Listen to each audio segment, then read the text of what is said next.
इस प्रकार जिस फल को प्राणी अन्य युगों में तपस्या, योग, समाधि आदि से भी प्राप्त नहीं कर पाते हैं, वही फल कलयुग में भगवान के नाम संकीर्तन से प्राप्त हो जाता है। यत् फलं नास्ति तपसा न योगेन समाधिना तत्फलं लभते सम्यक् कलौ केशव कीर्तना। हरिहरति पापान् दुष्ट चितैरपि स्मृतः अनिच्छयापि संस्पर्शो दहत्येव हि पावकम्। एकोऽपि कृष्णस्य कृतप्रणामो दशाश्वमेधावभृतेन तुल्यः। दशाश्वमेधी पुनरेव याति कृष्ण प्रणामी न पुनर्भवाय।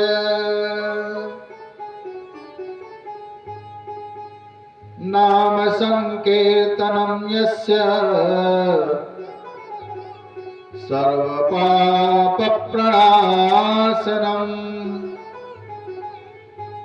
प्रणामो दुःखशमनस्तु नमामि हरे परम। हे भक्ति, कलयुग के इन गुणों के कारण ही महाराज परीक्षित ने कलि को अपने राज्य में शरण दी थी। भक्ति कहती है, हे मुनिवर, आपके वचनों से मुझे बड़ी शांति मिली। आपके ही वचनों से ध्रुव और प्रहलाद ने साक्षात ईश्वर के दर्शन प्राप्त किए थे। ऐसे कल्याणकारी देवर्षि के श्री चरणों में मैं प्रणाम करती हूँ। अब आप कृपा करके थोड़ी देर यहीं रुक जाओ और आप बैठे रहो। आपके रहने से मेरा मन बहुत ही शांत हो रहा है, बहुत ही आनंद की अनुभूति हो रही है। भक्ति नारद जी से कहती हैं, हे प्रभु, और प्रार्थना करती हैं। आइए हम सब भी प्रार्थना करते हैं। तुम तसल्ली न दो सिर्फ बैठे रहो, तुम तसल्ली न दो सिर्फ बैठे रहो। रंग महफिल का सारा बदल जाएगा।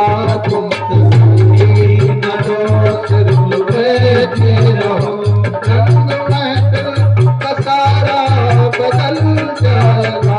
तुमसे तपता हुआ और सताया हुआ, तुमसे तपता हुआ और सताया हुआ, मेरा गिरता हुआ दिल संभल जाएगा। तुम सिर्फ बैठे रहो।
पातक न सहे और प्रारब्ध मेरा सुधर जाएगा।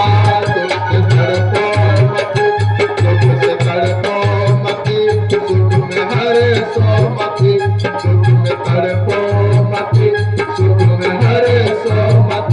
प्रभु को भूले तो जीवन बिगड़ जाएगा। तुम तसल्ली न दो, सिर्फ बैठे रहो।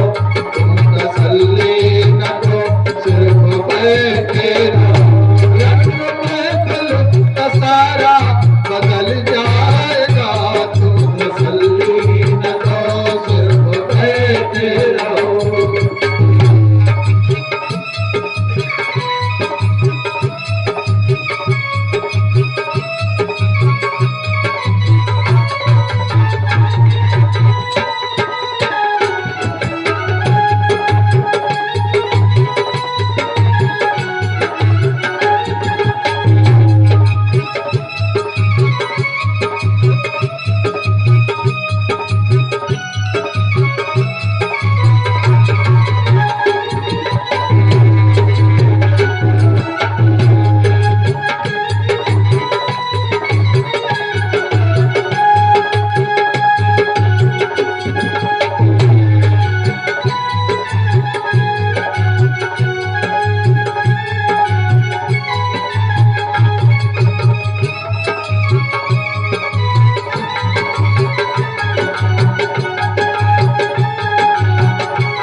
तुम तसल्ली न दो, सिर्फ बैठे रहो।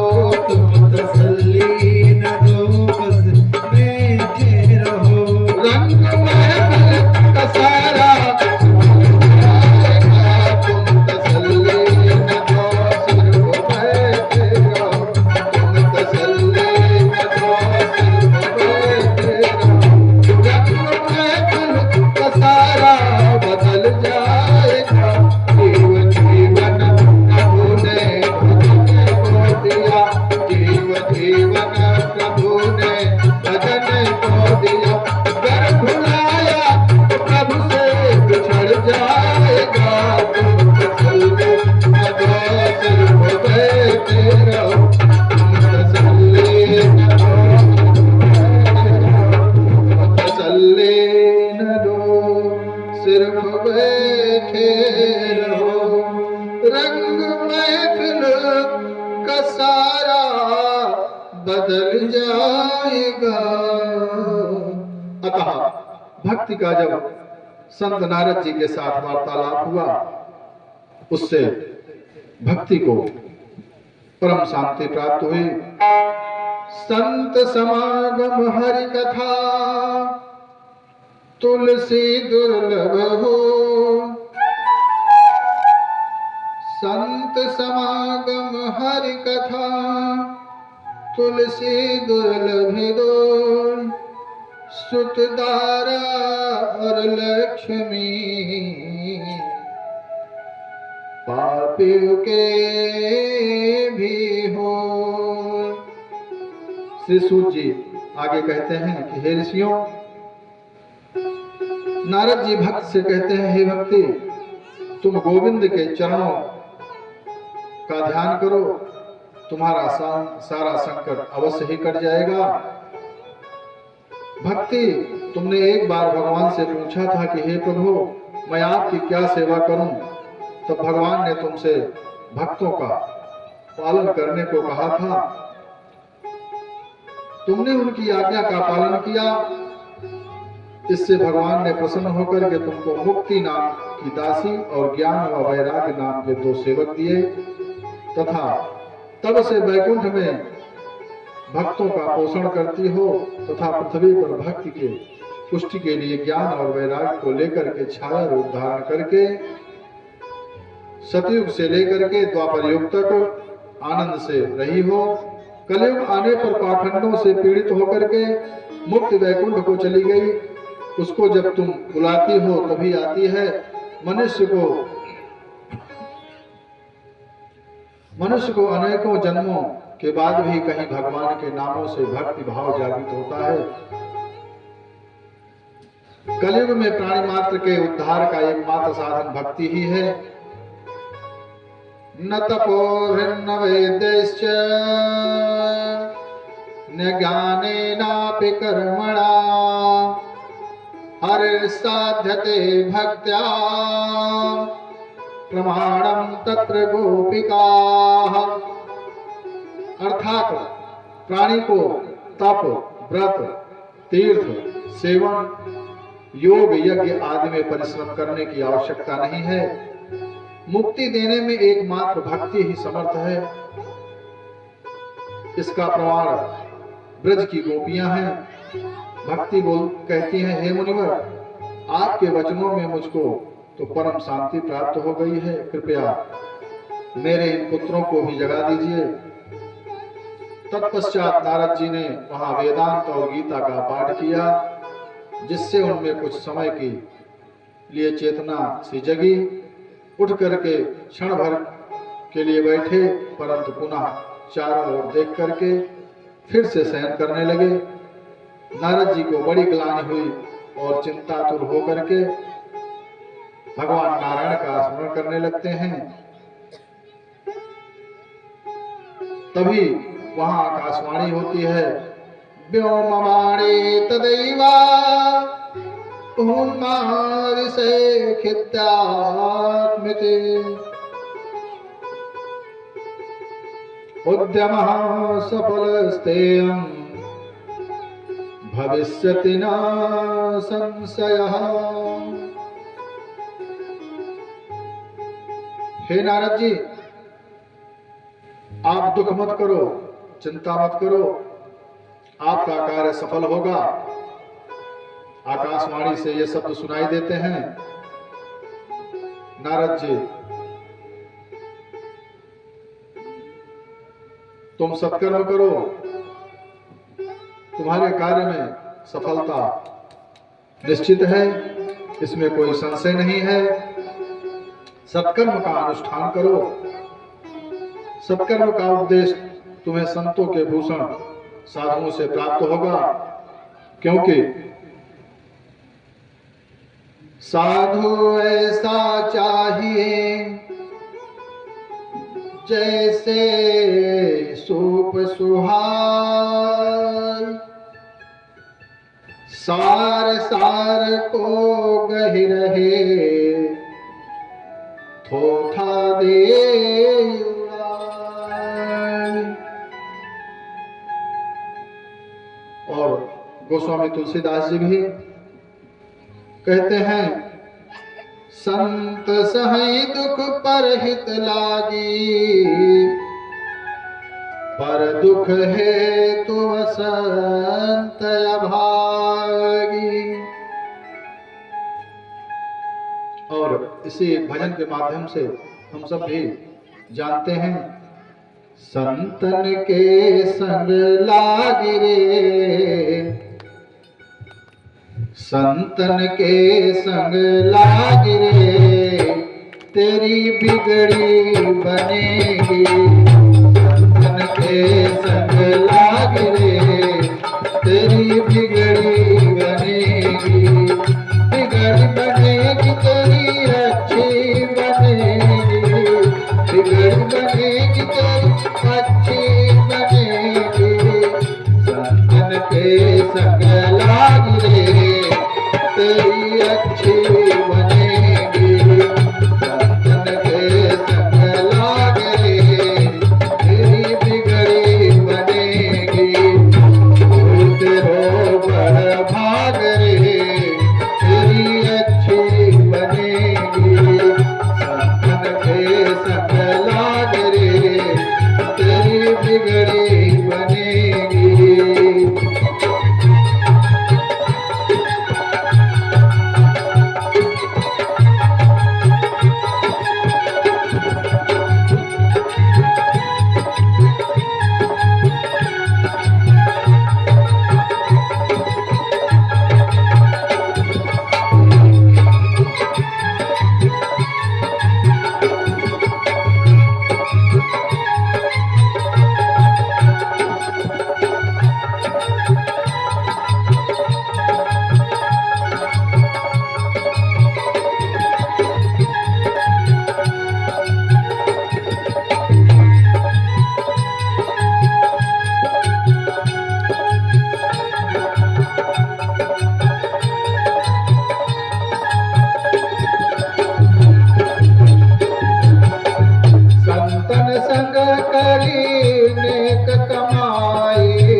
संतन संग करी नेक कमाई, संतन संग करी नेक कमाई। हरि सुमिरन में लागे तेरी बिगड़ी बनेगी, हरि सुमिरन में लागे तेरी बिगड़ी बनेगी।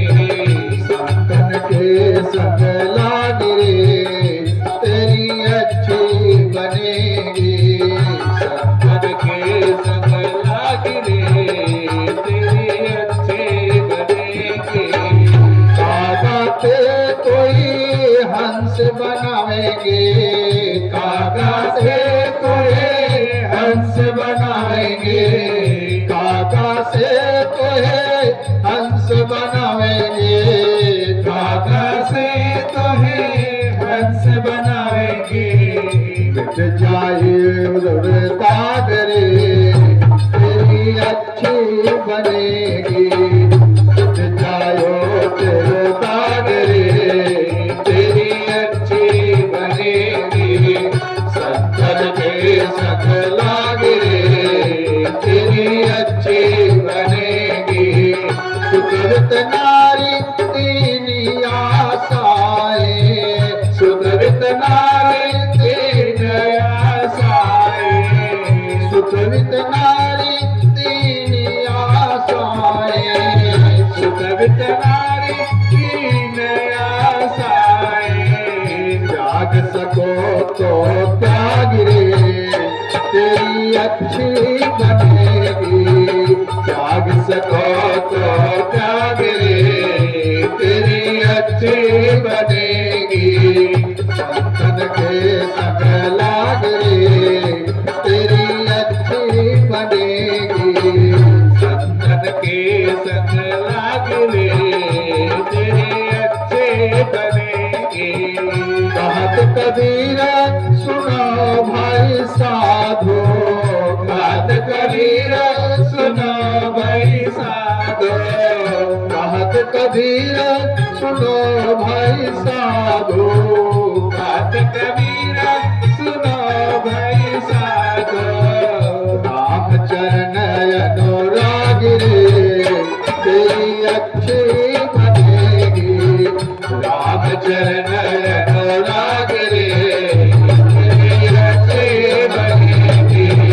संतन के संग लाग रे तेरी अच्छी बनेगी, संतन के संग लागे तेरी अच्छी बनेगी।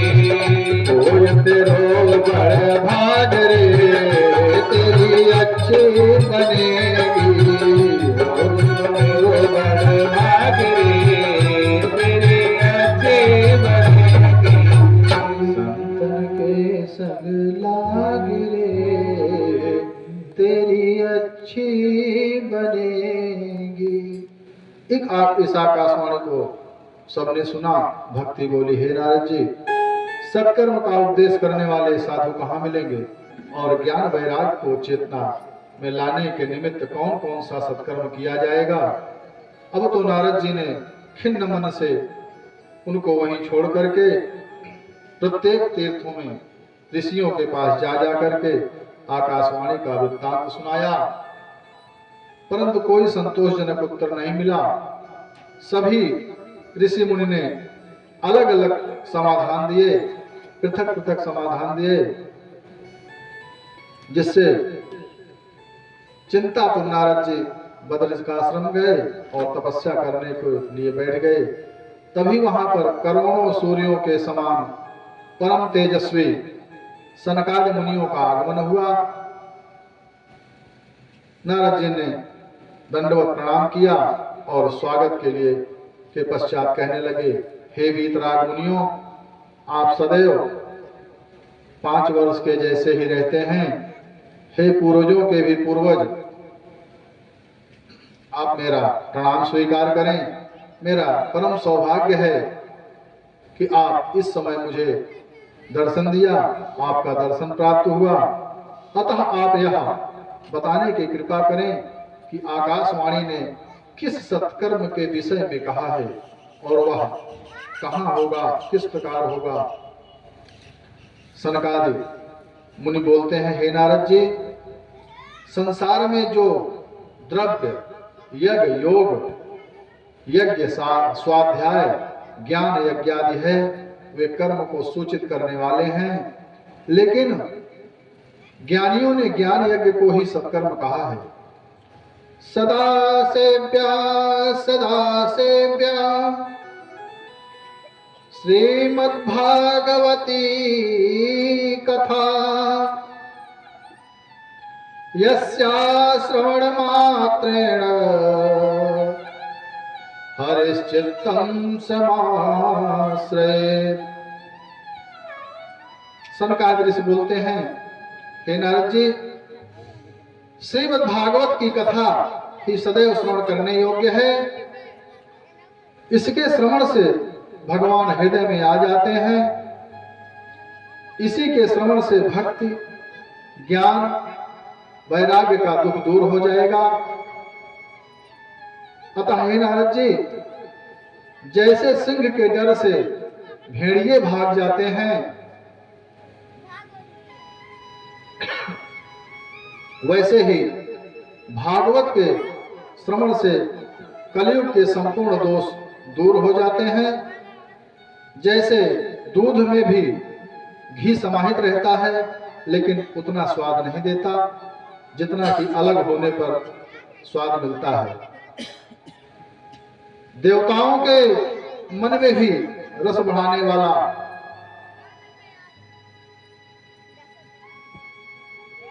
ईख में जैसे शर्करा रहती है, परंतु पृथक हुई ही मीठी लगती है, ठीक उसी प्रकार श्रीमद् भागवत की कथा है। हे नारद जी, इस कथा के श्रवण से 5 महापापी निष्पाप हो जाते हैं। इन 5 महापापियों में श्रृंखला आती है। पहला ब्रह्मघाती, दूसरा गौघाती, तीसरा स्वर्णचोर, चौथा मदिरा पीने वाला और 5वां इन सभी का साथ देने वाला महापापी होता है।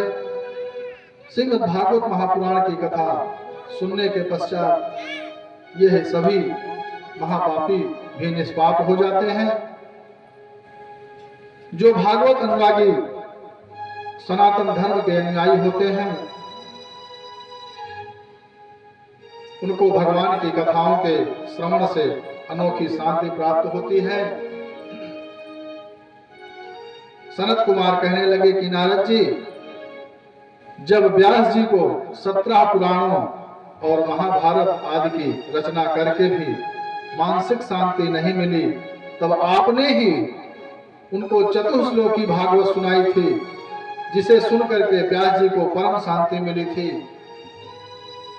शायद नारद जी आपको यह स्मरण नहीं है। हम आपको यह स्मरण दिलाते हैं कि जिस चतुश्लोकी भागवत को सुनाने पर व्यास जी को शांति प्राप्त हुई, आप उसी भागवत की व्यवस्था करें। आदौ देवकी देवगर्भ जननम गोपी गृहे वर्धनम। आदौ देवकी देवगर्भ जननम गोपी गृहे वर्धनम। माया पोत्तजीवितापहनन गोवर्धनोद्धारणा।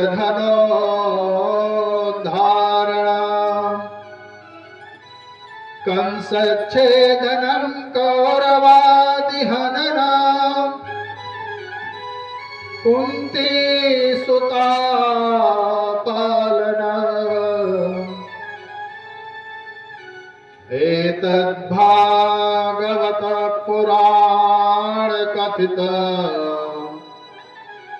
श्री कृष्ण लीलामृता।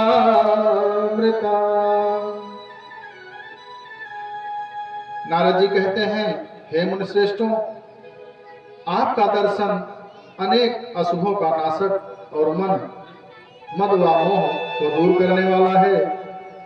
प्राणियों के अनेक जन्मों के पुण्य उदय होने पर ही आप जैसे श्रेष्ठ वीतरागी परमहंसों का सत्संग मिलता है। गोस्वामी तुलसीदास जी भी कहते हैं, बिनु सतसंग न हरि कथा, तेहि बिन मोहन भाव, मोह गए बिन राम जी, पद होयन दृढ़ अनुराग। सत्संग के प्रभाव से ही जीव को प्रभु के श्री चरणों में अनुराग होता है। नारद जी पुनः कहते हैं, हे मुनियों, वह भागवत ज्ञान यज्ञ कहाँ प्रारंभ किया जाए, कितने दिन का विधान है और उसकी विधि क्या है। सनत कुमार ऋषि बोलते हैं, आप हरिद्वार में आनंद तट पर चलिए, जहां अनेकों वीतरागी संतों के आश्रम हैं। वहां पर अनेकों प्रकार के जंगली जीव अपना जातिगत वैर भाव त्याग करके विचरण करते रहते हैं। भक्ति भी वहां ज्ञान वैराग के साथ में स्वतः पहुंच जाएगी, क्योंकि जहां भगवान की कथा होती है वहां पर भक्ति ज्ञान व वैराग्य अवश्य ही पहुंच जाते हैं और पुष्ट होते हैं। यत्र भागवती वार्ता तत्र भक्त्यादिकं व्रजे, कथा शब्दं समाकर्ण्य तंत्रिकं तरुणायते। सूत जी कहते हैं, हे मुनियों, इस प्रकार सनकादि ने नारद जी को समझाया और हरिद्वार में गंगा तट पर आ गए। भृगु वसिष्ठश्च वनश्च गौतमो मेधातिथिर्देवलो देवरातो, रामस्थागाधिसुतः साकलो मृकण्डपुत्रात्रिज पिप्पलादाः, गंगाद्याः सरितस्तत्र पुष्करादिशांसि च, क्षेत्राणि च दिशः सर्वा दंडकादिवनानि च।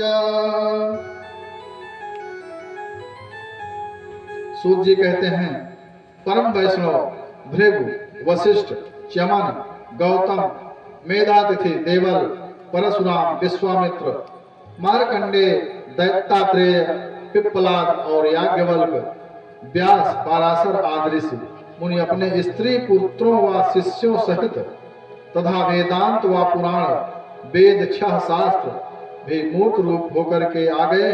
सारी नदियां व पुष्कर आदि तीर्थ भी वहां उपस्थित हो गए। तब नारद जी ने उन्हें सुयोग्य आसन पर बिठा करके सनकादि मुनियों का स्वागत किया।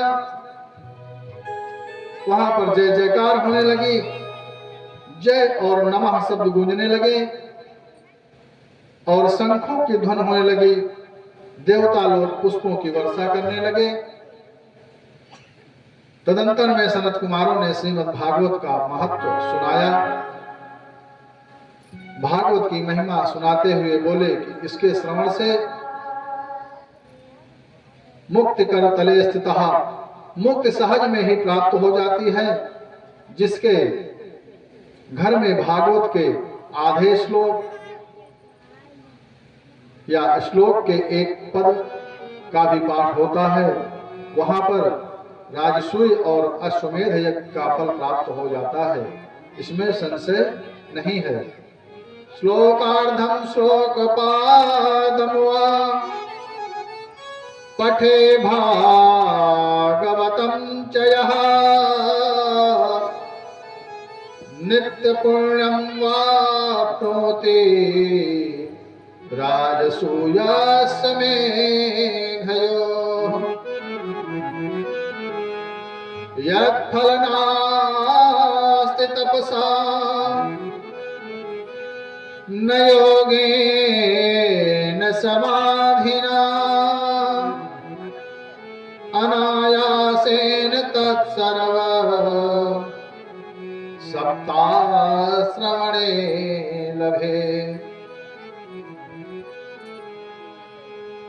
जिसके घर में भागवत के आधे श्लोक या श्लोक के एक पद का भी पाठ होता है वहां राजसूय और अश्वमेध यज्ञ का फल प्राप्त हो जाता है, इसमें संशय नहीं है। यह सनत कुमारों की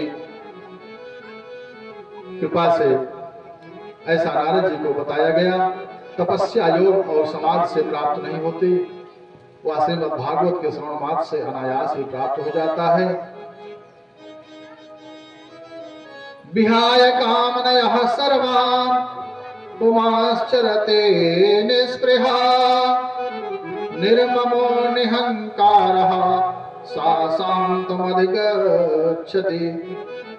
जो सारी कामनाओं को त्याग करके इच्छा रहित होकर के ममता रहित होकर के और अहंकार रहित होकर के विचरण करता है उसे ही परम शांति की प्राप्ति होती है। हे सूत जी, श्री सूत जी महाराज से इस वृत्तांत को सुनकर के शौनकादिश कहने लगे कि हे प्रभु, श्रीमद् भागवत में प्राणियों का कल्याण करने की इतनी क्षमता कैसे हुई? सूत जी कहते हैं, हे ऋषियों, एकादश स्कंध में जब श्री कृष्ण जी अपने गोलोक धाम को जाने लगे तब उद्धव जी से प्रश्न किया, हे प्रभु, अब कलि का आगमन होने वाला है, कलयुग में दुष्टों का अत्याचार बढ़ेगा, अधर्मियों के अत्याचारों से त्रस्त जनता और पृथ्वी किसकी शरण में जाएगी? कृपया आप अभी मत जाइए, आपके भक्त आपका वियोग कैसे सहन कर पाएंगे? उद्धव जी के ऐसे वचनों को सुन करके श्री कृष्ण भगवान ने बहुत देर तक विचार करके अपने तेज को श्रीमद् भागवत रूपी समुद्र में समाहित कर दिया। स्वकीयं यद्भवेत् तेज तच्च भागवते दधार तिरोधाय प्रविष्टोऽयं श्रीमद्भागवतार्णवम्। श्री सूत जी कहते हैं, इसी कारण श्रीमद् भागवत में इतनी क्षमता है, या भगवान की शब्दमयी मूर्ति है। इसमें 12 स्कंद हैं और 18,000 श्लोक हैं, व 335 अध्याय हैं। इस कथा के सुनने से तथा दर्शन करने से प्राणियों के सभी पाप नष्ट हो जाते हैं तथा दुख, दरिद्रता, अयोग्यता तथा अनिष्टों की निवृत्त हो जाती है। काम क्रोध को भी जीतने में कठिनाई नहीं होती है। उसी समय वहां पर भक्ति अपने स्वस्थ हुए ज्ञान वैराग के साथ आकर के नृत्य करने लगती है और प्रभु का भजन करती है। कृष्ण गोविंद गोविंद गोपाला, कृष्ण गोविंद गोविंद गोपाला, कृष्ण गोविंद गोविंद गोपाला, कृष्ण गोविंद गोविंद गोपाला, मेरो मुरली मनोहर नंदलाला, मेरो मुरली मनोहर नंदलाला, कृष्ण गोविंद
नारायण नारायण नारायण लक्ष्मी नारायण नारायण नारायण लक्ष्मी नारायण नारायण नारायण भजन नारायण नारायण नारायण भजन नारायण नारायण नारायण नारायण नारायण नारायण श्रीमन्नारायण नारायण नारायण नारायण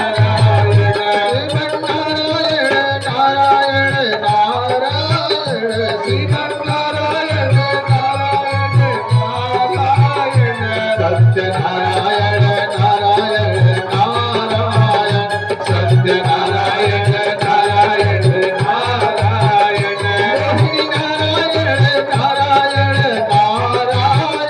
मोहिनी नारायण नारायण नारायण नारायण नारायण नारायण श्रीमन्नारायण नारायण नारायण नारायण नारायण नारायण।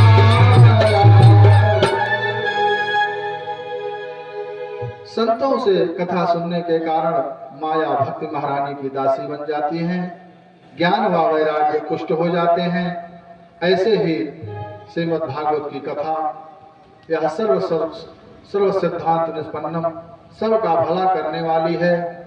कुमारावचुः कायेन वाचा मनसा पिपातकम् नित्यं प्रकुर्वन्ति सखा हठेने परस्वपुष्टा मलिना दुराशया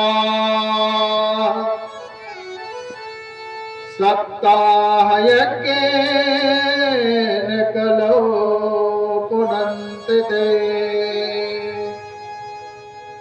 जो मूढ़ कर्म वचन और मन से रात दिन पाप करते हैं, जो नीच दुष्ट अंतःकरण वाले दूसरों का धन खा करके मस्त बने फिरते रहते हैं, वे भी इस कलयुग में सप्ताह रूपी यज्ञ से पवित्र हो जाते हैं।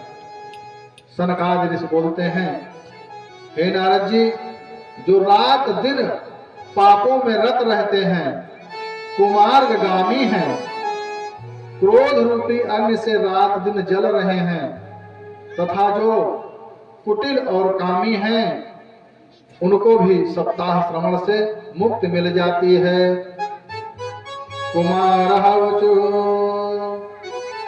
हे मानवाः पावकृतस्तो सर्वदा सदा दुराचाररता विमार्गगाः क्रोधान्निदग्धा कुटिलाश्च कामिनः सप्ताहयज्ञेन कलौ पुनन्ति ते। इस लोक में चित्त शुद्ध हेतु और पाप नाश के लिए भागवत से अधिक कल्याणकारी और कोई दूसरा उपाय नहीं है। इस संबंध में मैं तुमको एक प्राचीन इतिहास सुनाता हूं। यस्य श्रवण मात्रेण पापहानिः प्रजायते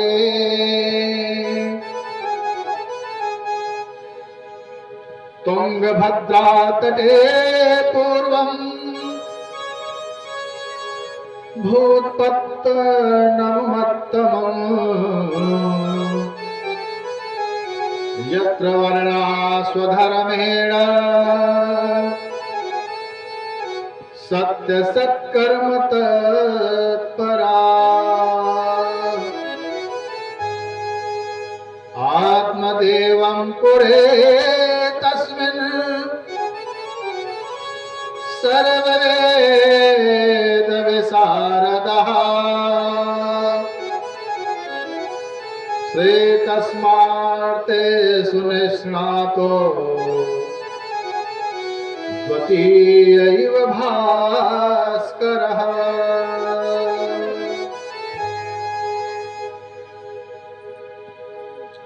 तुंगभद्रा नदी के किनारे एक नगर कुंदनपुर था, जहां चारों वर्णों के लोग अपने अपने धर्मों के अनुसार सत्कर्म में रत रहते थे। उसी उत्तम नगर में वेद शास्त्रों के ज्ञाता, दूसरे सूर्य की तरह तेजस्वी एक आत्मदेव नाम के ब्राह्मण रहते थे। भिक्षुको वित्तवल्लोके तत्प्रिया धुंधले स्मिता स्ववाक्य स्थापिका नित्य सुंदरी सुकुलोद्भवा।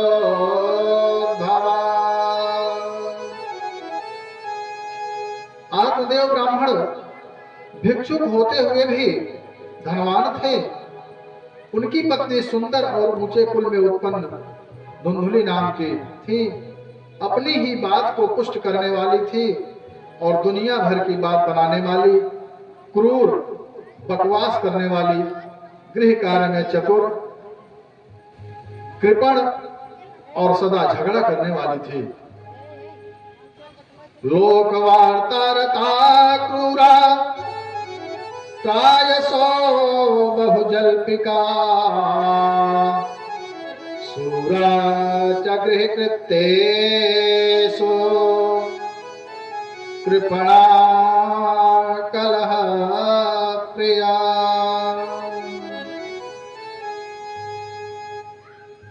आत्मदेव ब्राह्मण खटकर्म में निपुण, वो खटकर्म करने वाले ब्राह्मण। खटकर्म में क्या आता है हम जान लें। पहला विद्या पढ़ना, दूसरा विद्यादान विद्या को पढ़ाना, तीसरा यज्ञ करना और चौथा यज्ञ कराना, पांचवा दान देना और छठा दान लेना। ये ब्राह्मण के 6 कर्म होते हैं। ब्राह्मणों को अपने कर्म करने में कोई संकोच नहीं करना चाहिए। ये 6 कर्म ब्राह्मणों के ही हैं, इनको करना और कराना चाहिए।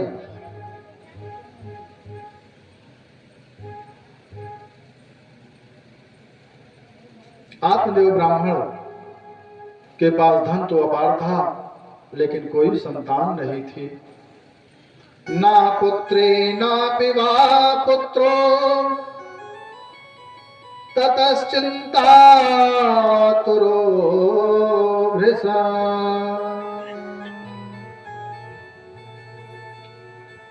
संतान न होने के कारण ब्राह्मण देव बहुत ही दुखी रहते थे। संतान प्राप्ति के लिए पंडित जी ने विशेष धर्म कर्म करना शुरू कर दिया।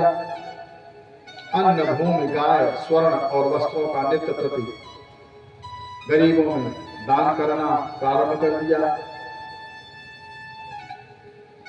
धन की 3 गति होती है। दानम भोगो नाशस्त्रो गतयो भवन्ति नित्यस्य योग ददाति न भुक्तं के तस्य तृतीया गतिर्भवति।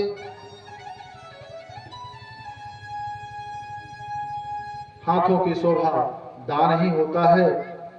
दानेन पाणिं तु कंकणेन श्रोत्रं सुतेनैकन तु कुण्डलेन विभाति कायः करुणापराणां परोपकारेण न तु चन्दनेन पिबन्ति नद्या स्वमेव नाभः स्वयं न खादन्ति फलानि वृक्षः। अर्थात तरुवर फल नहीं खात है, नदी न संचय नीर, परमार्थ के कारणे साधुन धरा शरीर। आत्मदेव पंडित जी ने खूब दान दिए, धार्मिक अनुष्ठान किए, लेकिन फिर भी कोई संतान नहीं उत्पन्न हुई।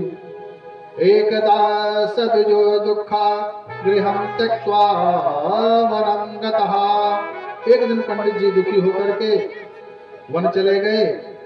जब दोपहर में प्यास ने सताया तो तालाब में जाकर के पानी पिया और संतान के दुख से दुखी होकर के जल पी करके शोक में बैठे ही थे कि तभी वहां पर एक सन्यासी तपस्वी का आगमन हुआ। ब्राह्मण वहां से उस सन्यासी के पास पहुंच करके प्रणाम करते हैं और रुदन करने लगते हैं। उनको रोते हुए देख करके यत्युवाच सन्यासी कहते हैं, कथम रोदस विप्रम त्वं काते चिंता क्लियसी पीत्वा जलम निष्णस्तु प्रजा दुखेन कर्षितः मुहूर्तः तत्रैव सन्यासिं कचिदागतः।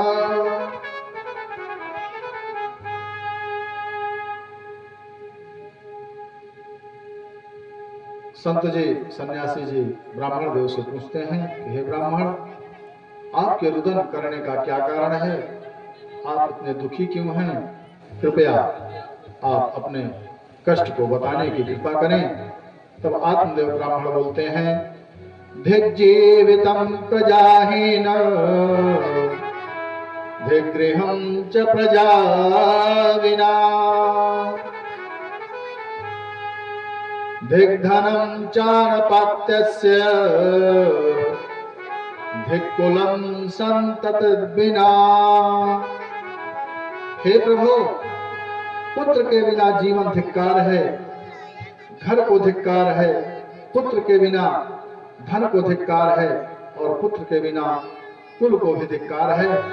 पाल्यते या मया धेनुः सा बंध्या सर्वता भवे। हे प्रभु, यहाँ तक कि हमारे पास तो संतान नहीं है, लेकिन जो मैंने गाय भी पाल रखी है वो भी बंध्या है, वो भी कोई संतान नहीं देने वाली है। हे मुनिवर, मेरी पत्नी के पुत्र होने की बात तो दूर रही, मेरे द्वारा पालित गाय भी बंध्या रह जाती है, मेरे द्वारा लगाए गए वृक्ष भी फल नहीं देते हैं।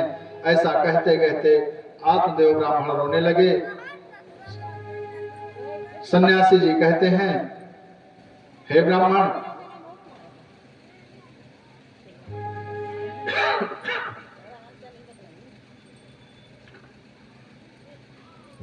आत्मदेव को रोता देख करके सन्यासी बोलते हैं, पंडित जी, आप संताप के लिए इतना कष्ट क्यों करते हैं? आज तक पुत्र से किसी को सुख मिला है कि आप ही को मिलने वाला है? संतते सगरो दुख मापांग पुरा तथा रे मुंचद कुंटबा साम सन्यासे सर्वथा सुखम। पुत्र से, एक पुत्र वाले अंग महाराज ने क्या सुख पाया, कंस से क्या सुख पाया, क्या बहुत से पुत्र वाले सगर ने क्या सुख पाया? पुत्र से दुख ही दुख होते हैं।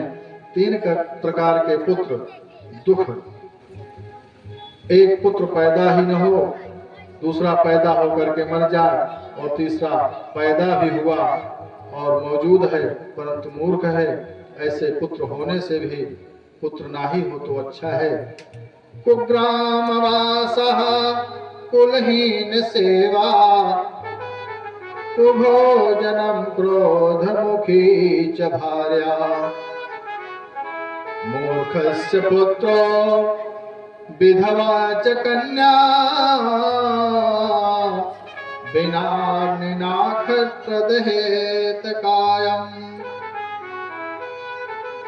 हे ब्राह्मण देव, बुरे गांव में बसना, कुलहीन की सेवा करना, बुरा आहार लेना, क्रोधी स्वभाव की पत्नी, मूर्ख पुत्र और विधवा कन्या, ये छह जीवन भर छाती को जलाते रहते हैं।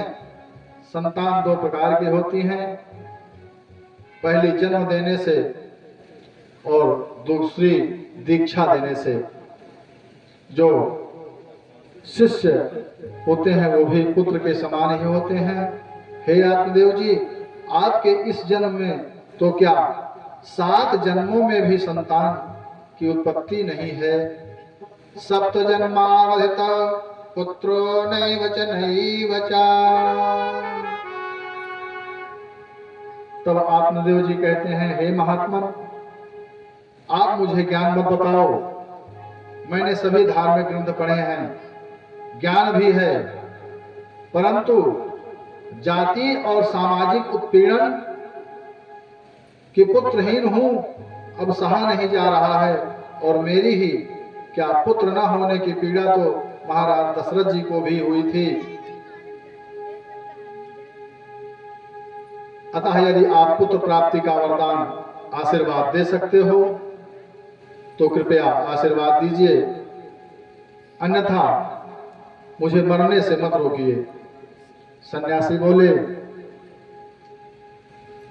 आत्मदेव, आप इतने अधीर मत हो। उकताए काम नसाए और धीरज काम बनाए। अर्थात अनुकूलस्य संकल्पः प्रतिकूलस्य वर्जनम। मनुष्य को वही धर्म स्वीकार करना चाहिए जिससे अंततः भगवत भक्ति होती रहे। अतः हे आत्मदेव जी, आप पुत्र के निमित्त इतनी प्रबल कामना मत ठानो, इससे भगवत भक्ति का हास होगा। आत्मदेव कहने लगे, हे मुने, हे ऋषि, मैं पढ़ा तो सब है, लेकिन इस समय कापर्ण दोषोपह स्वभावः पृच्छामि त्वां धर्म समूढ़ चेताः। गीता में भी तो अर्जुन श्री कृष्ण भगवान से कहते हैं, यहाँ पर आत्मदेव सन्यासी महात्मा से कहते हैं कि हे महात्मन, मैं कार्पण्य दुर्बलता के कारण अपना कर्तव्य भूल चुका हूं। इस अवस्था में जो श्रेयस्कर हो आप कृपा करके मुझे बताएं। इस प्रकार सन्यासी बोलते हैं, हे आत्मदेवा, संसार में 3 तृष्णाएं होती हैं, एक पुत्रेषणा, दूसरी वित्तेषणा और तीसरी लोकेषणा। इन तीनों के लिए प्राणी संसार में भटकता रहता है, अपने वास्तविक धर्म को भूल जाता है। देखो, तुमको भी पुत्र प्राप्ति की इच्छा व्यथित कर रही है। संसार में न तो एक पुत्र वाले राजा अन को पुत्र से सुख मिला, न महाराज सगर को 60,000 पुत्रों से सुख मिला। महाराज उग्रसेन को तो कंस ने जेल में ही डाल दिया था।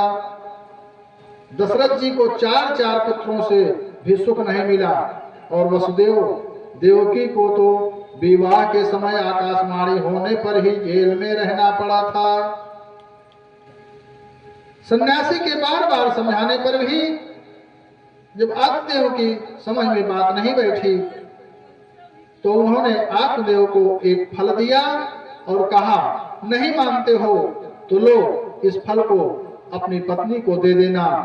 इसे खा करके सदाचार से रहेगी तो श्रेष्ठ पुत्र की प्राप्ति होगी। सन्यासी ऐसा कह करके चले गए। पत्न्या पाणौ फलं दत्त्वा स्वयं जातस्तु कुत्सित। आत्मदेव घर जा करके अपनी पत्नी को उसके हाथों में उस फल को दे करके कहीं चले गए। धुंधली ने फल ले तो लिया, लेकिन श्रद्धा नहीं थी, और बिना श्रद्धा के अश्रद्धया हुतं दत्तं तपस्तत्व कृतं च असद्युच्यते पार्थ न च तत्प्रेत्य नो इह। हे पार्थ, बिना श्रद्धा के यज्ञ, दान और तप जो भी कार्य किया जाता है सब नश्वर है, वह असत कहलाता है। वह तो इस जन्म में और मरने पर भी व्यर्थ हो जाता है। आत्मदेव की पत्नी धुंधली अश्रद्धा से उस फल को हाथ में लेकर के अपनी बहन की व सहेलियों में विचार करने लगी। कहती है, यदि मैं इस फल को खा लूंगी तो पेट बढ़ने के कारण मैं ठीक से भोजन भी नहीं कर पाऊंगी। गर्भवती पत्नी की सुंदरता कम हो जाती है। प्रसव के समय असह वेदना तो कैसे झेल पाऊंगी। यदि सुखदेव जी की तरह बालक 12 वर्ष तक उदर में ही रहा तो कैसे जीना होगा। बालक के पालने में बड़ा श्रम करना पड़ता है, उसे कैसे मैं कर सकूंगी। मैं इस महात्मा द्वारा दिए फल को कैसे खाऊं। मेरे मत से तो बंध्या या विधवा नारी सुखनी चेत में मत ही, बांझ और विधवा नारी ही सुखी रहती हैं। धुंधली जिसकी बुद्धि पर अज्ञान का पर्दा हो, उस अज्ञान के कारण ही बुद्धि रूपी धुंधली विपरीत बातें सोच रही है। धुंधली की बहन बोली, अरे बहना, खावे पहिरे ढोंगते ये जोगी अवधूत। अरे बहन कहूँ फलनते होत न देखे पूत। मेरे गर्भ, हे बहन, मेरे गर्भ है, मेरे कई बच्चे हैं, तेरे घर खूब है, धन खूब है। जब बालक होगा तब मैं उसको रात में ही तेरे घर भिजवा दूंगी और तू मेरे पति को धन दे देना। उसका पालन पोषण करने के पीछे मुझे बुलवा लेना और इस फल को परीक्षा के लिए अपनी गाय को खिला दो। दोनों बहनों ने कुचक्र रच करके फल को गौ माता को खिला दिया और योजना अनुसार आत्मदेव ब्राह्मण को भ्रमित कर दिया। कालांतर में जब बहन के पुत्र हुआ तो उसका पति रात में ही उस शिशु को धुंधली को दे दिया और बदले में बहुत सा धन ले गया। सुबह होने पर धुंधली ने आत्मदेव के पास समाचार भेजा, स्वामी मेरे पुत्र हुआ है। अब तो पंडित जी को हर्ष का कोई ठिकाना नहीं रहा। जैसे महाराज दशरथ जी को हर्ष हुआ था। दशरथ पुत्र जन्म सुनि काना, दशरथ पुत्र जन्म सुनि काना, मानव ब्रह्मा नंद समाना, मानव ब्रह्मा नंद समाना, सर्वस दीन सबका हो, सर्वस दीन सबका हो, यही पावारा खान ही खाओ, यही पावारा खान ही खाओ। इसी प्रकार आत्मदेव ने भी हर्षोल्लास से खूब दान धर्म किया, खूब भोज दिया। सारी बस्ती में भी पंडित जी के पुत्र होने का समाचार से हर्ष छा गया। लेकिन पुत्र दूसरे का था। अतः धुंधली बोली, पतिदेव मेरे स्तनों में दूध नहीं आ रहा है, बालक कैसे पलेगा। मेरी बहन के अभी अभी कुछ दिन पहले संतान हुई थी, वो मर गई है। यदि आप कहें तो मैं उसे यहाँ बुलवा लूं, यह बालक पल जाएगा। आत्मदेव जी ने स्वीकृति दे दी। माता धुंधली ने पुत्र का नाम धुंधकारी रखा। 3 महीने बाद गाय ने भी एक स्वर्ण के समान चमकते हुए बालक को जन्म दिया। आत्मदेव की प्रसन्नता का कोई ठिकाना नहीं रहा। उसने पुत्र के यथोचित संस्कार करवा करके नामकरण किया। गोकर्णतम सुतम दृष्ट्वा गोकर्णाम चाकरो। उस पुत्र का नाम गोकर्ण रखा। मनुष्यों के 16 संस्कार होते हैं, गर्भाधान, पुंसवन, सीमांत, नौनयन, जातकरण, नामकरण, निष्क्रमण, अन्नप्राशन, चूड़ाकरण, कर्णवेद, उपनयन, वेदारंभ, समावर्तन, वानप्रस्थ, संन्यास, अंत्येष्टि, त्रयोदश। भगवान राम संस्कारों के विषय में मानस में कहते हैं, करण वेद बीत बियाह, कर्म वेद बीत बियाह, संग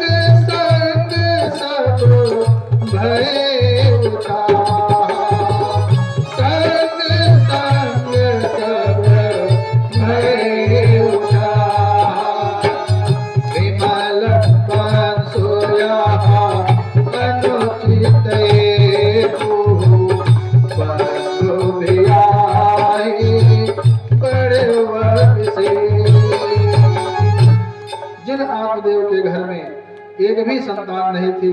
अब दो दो पुत्र होने से प्रजा में हर्ष छा गया। परंतु जैसे जैसे बालक बड़े होने लगे, धुंधकारी में अनेक दुर्गुण आने लगे और गोकर्ण में सद्गुण दिखने लगे। धुंधकारी चोर तथा दुराचारी हुआ। वह दूसरे के घर को जला देता, दूसरे के बच्चों को कुएं में डाल देता, चांडालों का संग करने वाला, हिंसा करने वाला वेश्यागामी हुआ और पिता के धन को बर्बाद करने लगा। एक दिन धन न रहने पर माँ बाप को पीट करके बर्तनों को ही ले गया। धुंधकारी के आचरणों से दुखी होकर के आत्मदेव सोचने लगे, दुष्ट पुत्र के होने से तो बांझ रहना ही अच्छा है। अब कृपण आत्मदेव सोचने लगे, कहाँ जाऊं, कहाँ रहूं, मेरे दुख को कौन दूर करे। इस प्रकार सोचते सोचते रोने लगे। क्व तिष्ठामि क्व गच्छामि को मे दुःखं विमोहयेत्। इस प्रकार के जीने से तो मरना ही अच्छा। पिताजी को मरने के लिए उद्यत देखा तो बुद्धिमान गोकर्ण ने समझाया, हे पिताजी, संसार में जो भी प्राप्त होता है, स्त्री, पुत्र, परिवार, पति, बहन, भाई आदि सब प्रारब्ध से ही प्राप्त होते हैं। धुंधकारी भी तो आपका ही पुत्र है। आत्मदेव कहते हैं, बेटा वह पुत्र नहीं, चांडाल है, जो माँ बाप की सेवा न करे, संत सेवा न करे, मदिरा में पूजा अर्चना न करे, मंदिर में पूजा अर्चना न करे और गुरु का भजन न करे, सो चांडाल है। आत्मदेव सोचते हैं कि संसार से तो एक दिन सबको जाना ही है, परंतु इस दुष्ट धुंधकारी से मुझे दुख मिल रहा है। मरने का मुझे गम नहीं, नासवान संसार, आएगा सो जाएगा यही जगत व्यवहार। अपने अच्छे कर्मों से पिता को प्रसन्न रखे, वही पुत्र है। हे पुत्र, वह धुंधकारी तो दुष्ट है। तुम मुझे इस धर्म संकट से बचने का उपाय बताओ, मैं अब क्या करूं। गोकर्ण महाराज जी कहते हैं, पिताजी, सुख दुख देने वाला कोई नहीं है। सुखस्य दुःखस्य न कोऽपि दाता, परो ददाति को बुद्धिरेषाम्। अहं करोमि वृथा विमानः, स्वकर्म सूत्र ग्रथितो हि लोकः।